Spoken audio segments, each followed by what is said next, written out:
Good afternoon, everyone. Welcome to the MPI NZ Customs and CBAF webinar. I'll read the antitrust policy to you now. You are reminded that there must be no discussion of prices, surcharges, fees, costs, particular customers, revenues, market shares, or any other commercially sensitive topics. In particular, you are reminded that no market agreements have been or will be decided at meetings of CBAF, whether they involve prices, amount, or areas. I'll go over to you now, Danyan. Thank you, Janine, and thank you, CBAF, for organising this webinar.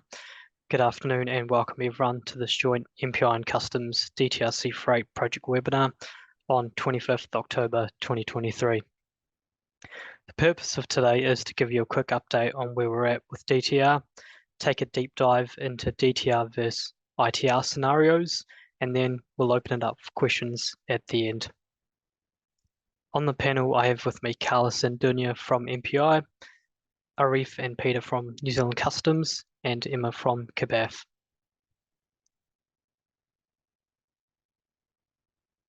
So a quick reminder that DTR Sea Freight has been implemented from 3rd July 2023, so therefore a DTR is required to move uncleared sea freight from one approved facility, CCA/TF, to another CCA/TF. In terms of the status of the ports, the following ports in green are all DTR active. For the ports that are in orange who are in testing, will need to be DTR active by Friday, 17th November 2023. So please continue with the current process for now with the master terminal ports, IPI submissions for MPI, or the NZCS collector's permit. I believe we're on the home straight with getting these ports all DTR active. Once we do, notifications will be sent out via CBAF newsletter and updates will follow onto the Customs DTRC information page. For FAK movements from port to CCA/TF, here are 3 key messages. 1, MPI requires the following attachments to be submitted. These are the quarantine declaration, bill of lading, and manifest. 2, for BMSB season, please make sure to attach any relevant documents for Italian containers. 3, quarantine declaration. This must be entered on the lodgement correctly as per what is on the physical QD document.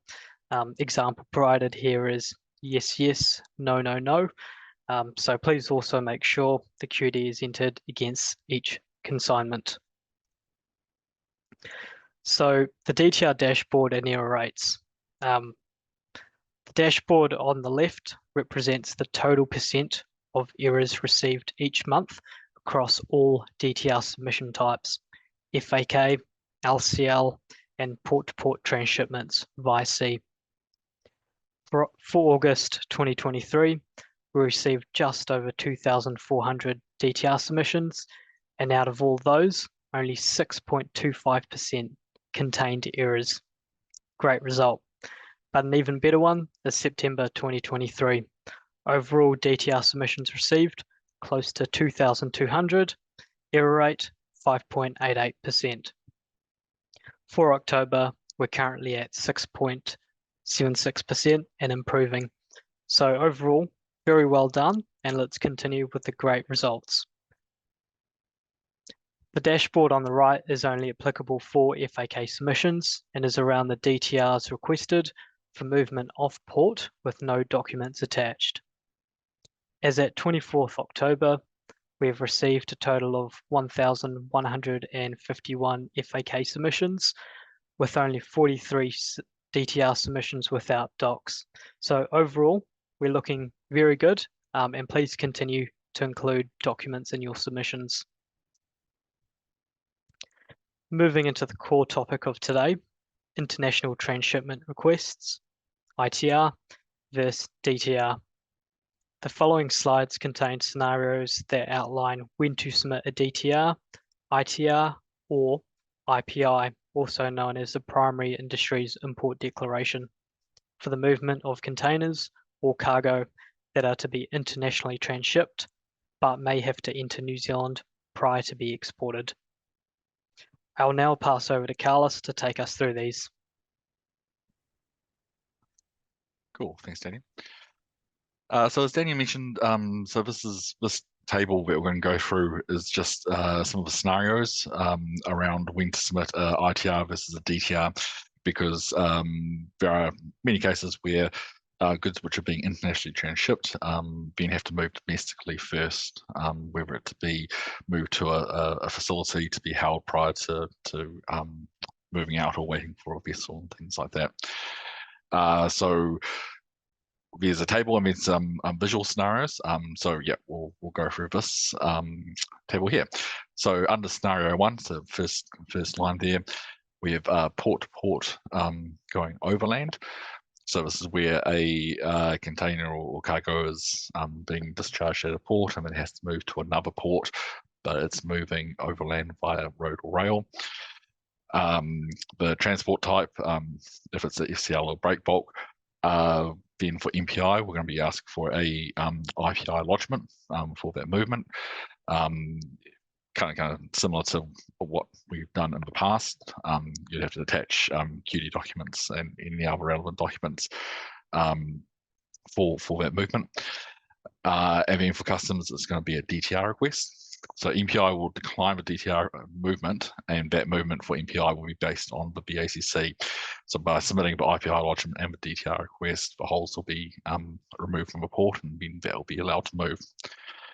If it is an FAK container, if everything is having to move, then it'll be a DTR request for both MPI and customs. Once it reaches its final destination, where it's going to the final port before it's going to be exported, that's when the export process kicks in, and you'd follow what you do currently, submitting a CRE lodgement with international transshipment request. This is not good. For scenario 2, we have the Sulphur Point to Mount Wharf or vice versa. So specifically for this Tauranga example, so if a container or cargo is discharged at either side of the port, it then has to move out the gate to the other vessel to be to the other port to then move out on the vessel.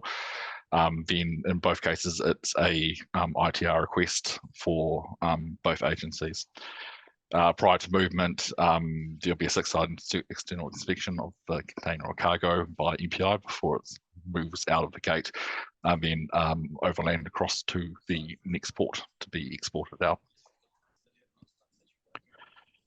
For scenario 3, this is where it's the container is moving from port to a CCATF to be held pending export and then moved back to the port.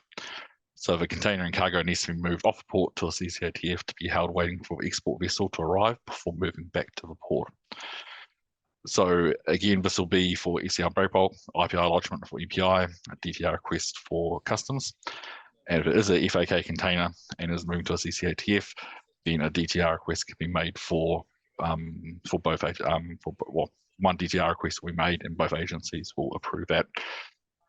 Again, in both scenarios, the export process then kicks off and you'd submit your CRE with ITR in the CRE to have it exported offshore.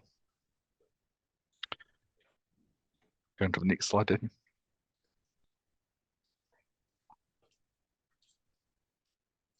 So for scenario 4, where it's moving off the port to a CCATF to be repacked and then be moved back to the port.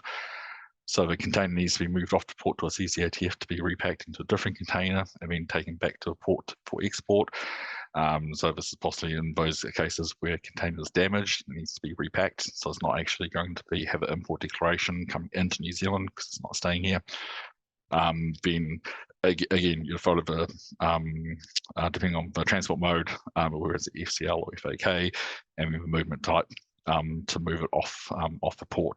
Again, followed by the export process after that once it reaches the facility that it's going to. For scenario 5, so ports to multiple CCATFs to be repacked. So this is where a container needs to be moved off a port to a CCATF where it's going to be devanned. And then LCL consignments from that container are then going to be required to move to a different TF because part of that's going to be exported offshore.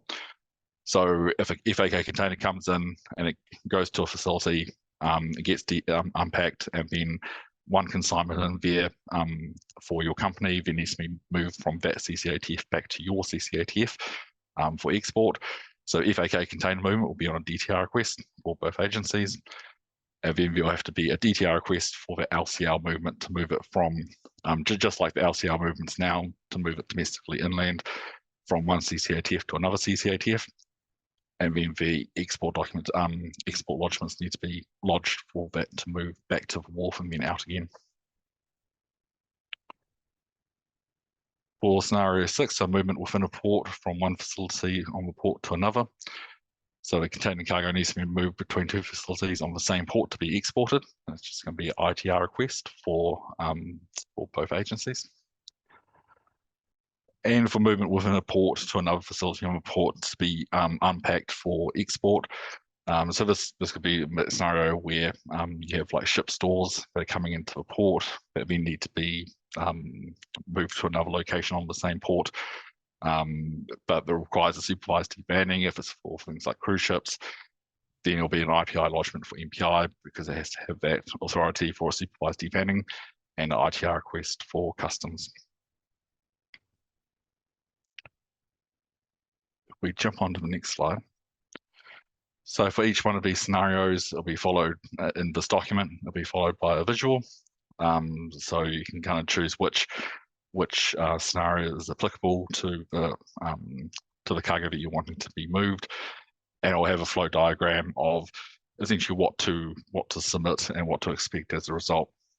So in this case, for port-to-port overland for ECL break bulk, submit a DTR, customs will approve it. So that'll be the movement approved by customs.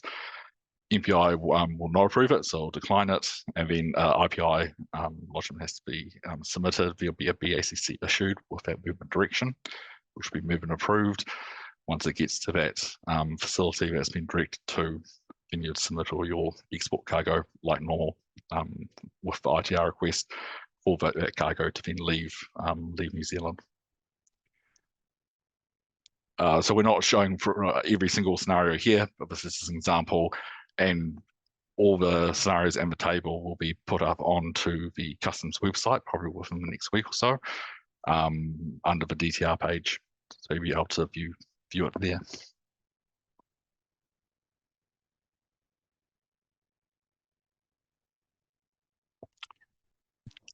And here we just have some same links to the DTRC information page, which not only will have the ITR DTR information that you can have a look through, but also links to the FAQs as well, which are always being updated, and any other submission details around DTRs. Over to you, Emma. Cool. Okay, yep, just following that as well, we will get a copy of the table and all of the individual scenarios at KBAF, and we'll put it out on our newsletter once it's available. So there, just keep an eye out for that as well, and you'll be able to download it and save it on your desktops or wherever you wish for referring back. We do understand that there's quite a few different scenarios. Obviously, the team at MPI and Customs have gone through every logical scenario for the international transshipments and worked out a way to sort of mitigate that. And I know it's probably a lot to take in. So definitely for now, it's just to show what the solutions are, and moving forward, if you do have any questions, or you're not too sure about your specific example, feel free to just reach out to the email address, the DTR email address, and there we go. They will send it through to either myself or to Carlos or Daniel or whoever needs to help you out with that. So just moving on to empty containers. So empty containers that are coming into the country to then be exported again. I've had some members come to me with regards to the cost being when they do the write-off for it to come in, that they are charged with especially because it's coming sea freight, that sea freight manifest cost. I think it's about $500 or $600 now. Can't remember the exact cost. I've got Peter Lewis here as well, who can confirm this wherever he is. Who's Peter? There's Peter. I am listening. Yep. You are listening. That's good. There he is. So Customs have advised that you do not need to lodge a write-off. If you leave it and you lodge it without the write-off, it should clear and there'll be $0 payable. Is that correct? Correct. Yep. Yeah. So I'll also put that out in our next newsletter for all of our members. So apologies if you have been doing it and paying that money to Customs, but you don't need to anymore. Cool. Thank you. That's it from me. Is there anything else anybody else would like to add to the international transshipments?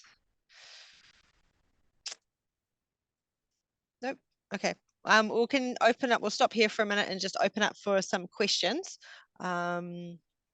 So I think Janine is going to open the question and answers. If you feel free to type in your question, then we will help you out with it. So I'll just give that a couple minutes.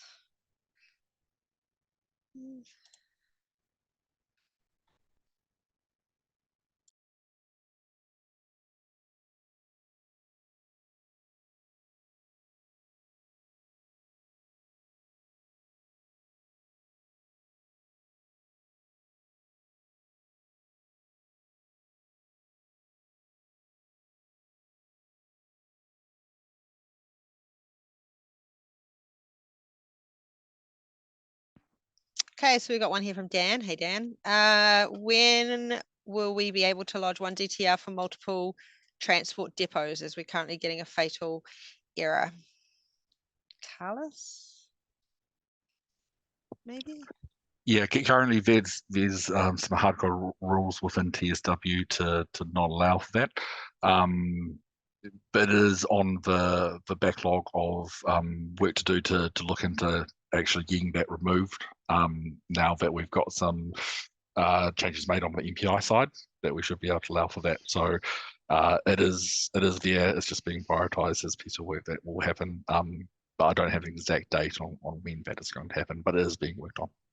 Okay, that was for it says transship export depots. Okay. You're welcome. Yep. So yeah, same. All good. All right. Can we please go over the scenario where a sea freight write-off is not required? Sure. Okay. So if you've got empty containers coming in, whether it's one container or 100 containers, obviously you would lodge a predominantly lodge an export, oh, not an export, sorry, an import write-off or a sea write-off. You do not need to tick that write-off box. When you do tick that write-off box, it then thinks that it is a definite write-off and it will apply the fee from Customs for processing that. So you just do it as per normal. Don't tick the write-off box. Do you need to put a value in there, Peter? Yeah, should do. Yeah. Yep. Okay, put your value. Do you? We'll just leave it blank. I'm not sure. All right. You put a value in you there. should be able to leave it blank if you're not requesting a write-off. I think when you request a write-off, it will definitely make you put a value in to confirm it. So the two is that things. nominal value like $1 or? If it doesn't let you in possibly, your system, put $1. Yeah. And Peter will look after you. Yeah. So in terms of how the fees can charge, so there's two things to it. So one, and it won't be applicable to a lot of you on the call, but it's just be aware of it, is that you want to for empty containers specifically, so Customs will automatically write them off, so you don't have to request that write-off. So you're not essentially requesting a clearance. So every time a write-off is requested, you're requesting clearance, and that's where that ICR charge is applied. It is also applied if you are submitting a carrier ICR. not a non-carrier ICR. So that's where those charges kind of are placed. So what you want to do is to do a non-carrier, non-write-off ICR request for ICR lodgement for those entities, and you won't be charged. Cool, thank you. We've got, hi, I thought empties are cleared off the shipping line manifest lodgement. I think probably 99% of the time they are. Yeah, But we have had examples of actual brokers and stuff like that actually wanting to move those into containers or bring in some into containers. So this is where this is going to come up. yeah, absolutely. Yeah, 99% of the time the carriers would do it, but there are some brokerages that do them.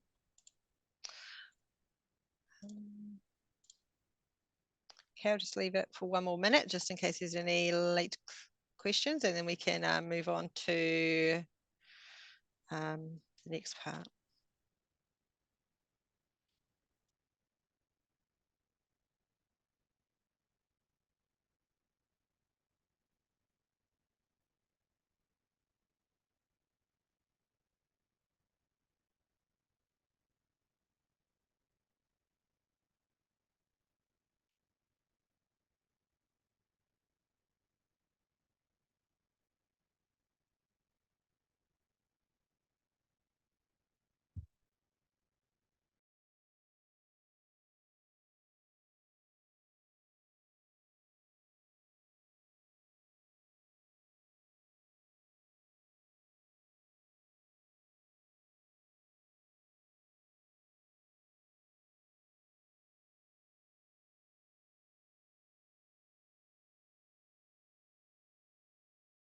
Okay, we'll move on. All right.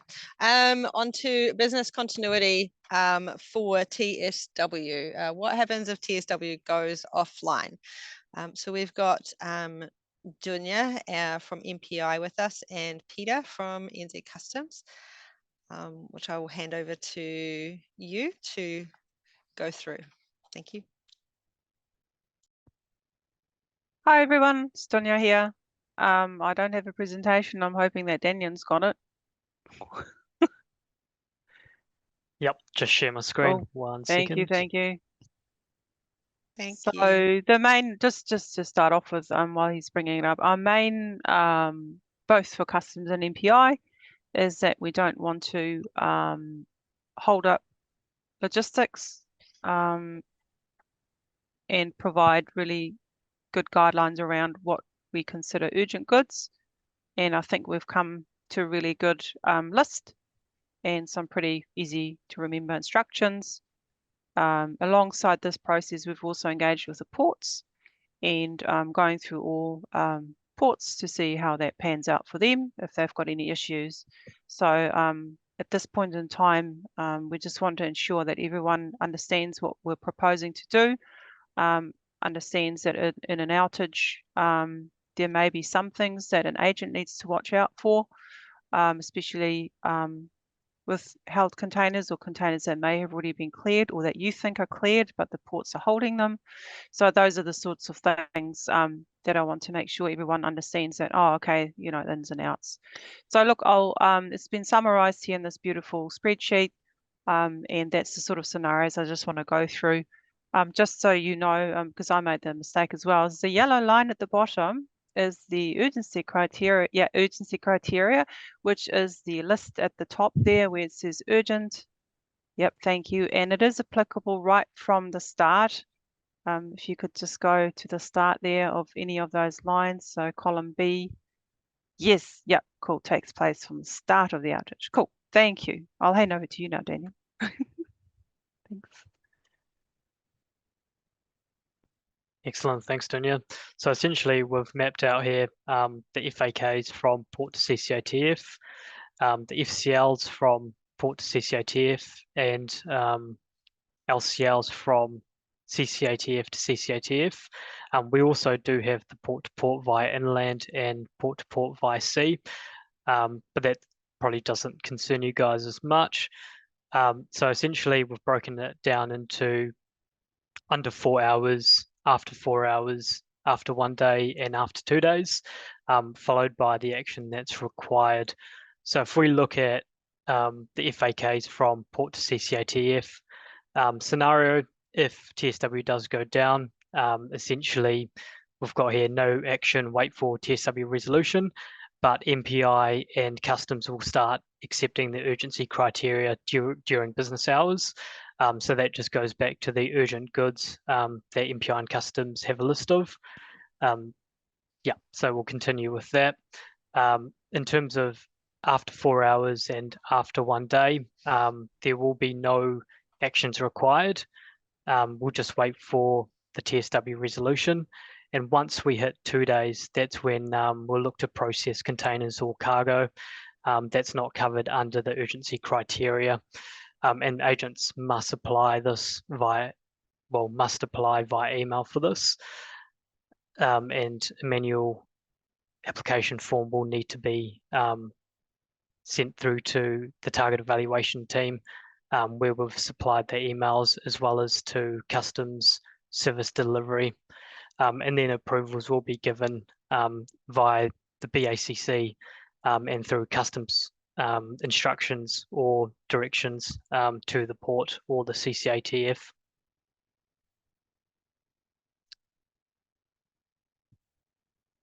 For FCLs, it's a similar process.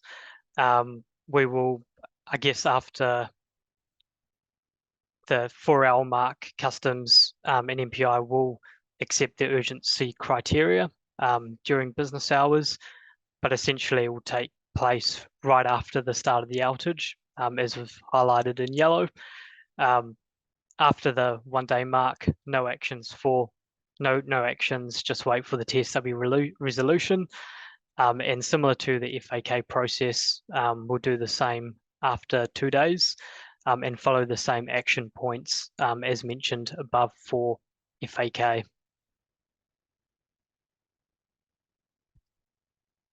For LCLs, this will be exactly the same process. We'll just start to MPI and customs will accept the urgency criteria after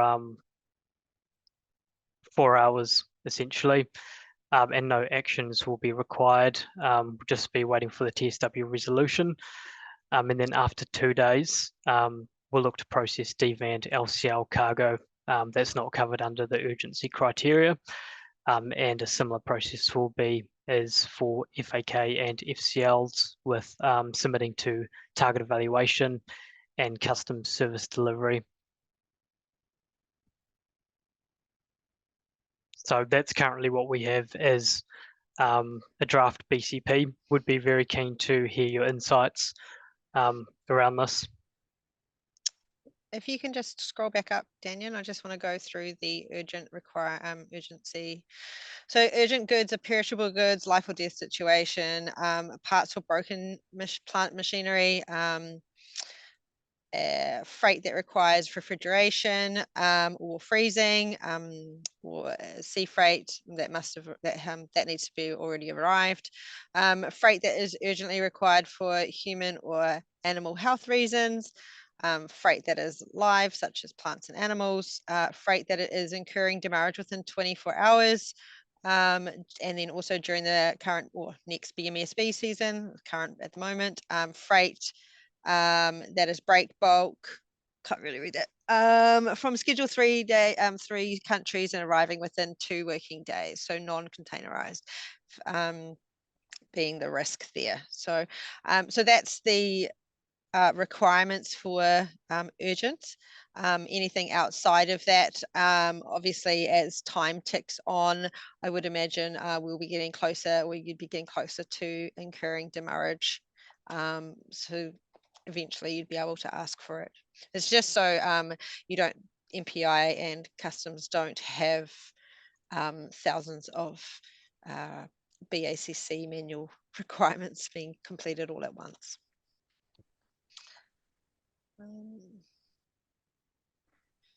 But yeah, I'd be interested to hear any feedback on this. If we're not expecting anything today, I'm certainly going to put a copy of this on our on our newsletter, and also ask for feedback there as well. And we'll take that offline and come back to you as well. And then also just to touch on this, I'm hoping that everybody on this call has their own business continuity plans if you were to have an outage.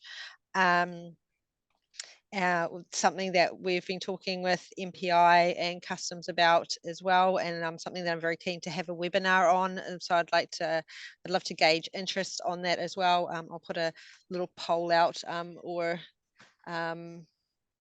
around that, or around the topics that you'd like us to cover around business continuity. So if your system, I don't know whether it's fortunately or unfortunately, I've been involved with 2 cyber attacks, one after the other, where we lost our operating system, all of our data hard drives, and also our emails.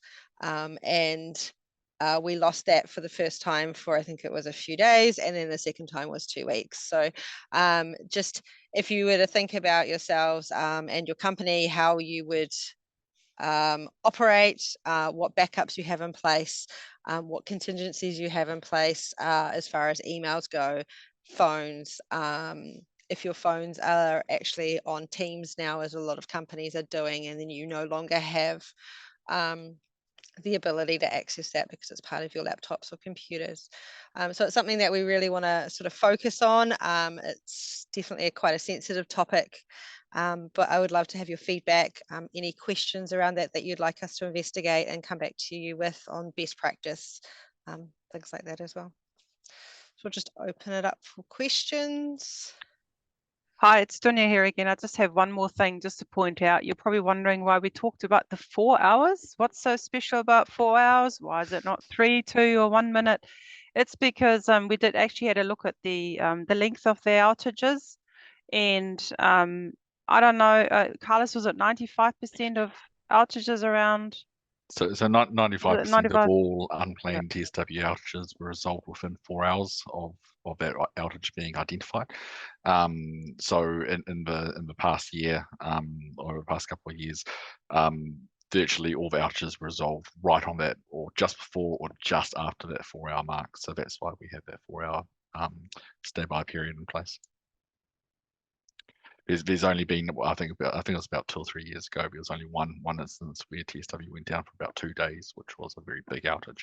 But yeah.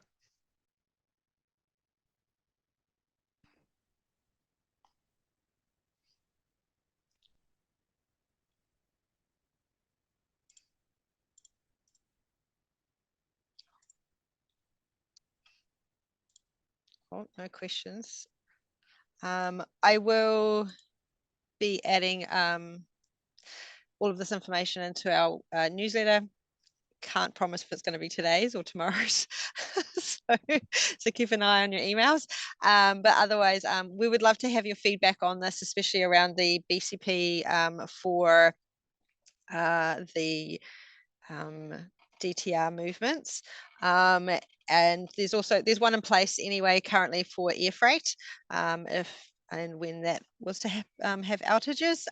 So we've just tried to make it as simple as possible for the sea freight side of things. And then also just on the on your own individual business continuities, if you were to go offline, it's something that I feel as an industry we really need to have a basic understanding of what you can and can't do as far as MPI, customs, and your own internal processes are concerned. So please take the time to respond to those when they come out. And thank you so much for your time today. Thank you to MPI and to Customs as always. And any questions, just reach out to us on the DTR mailbox. Cool. Thanks, guys. Cheers. Thanks, Emma. Thanks, Emma. Take care. Thank you.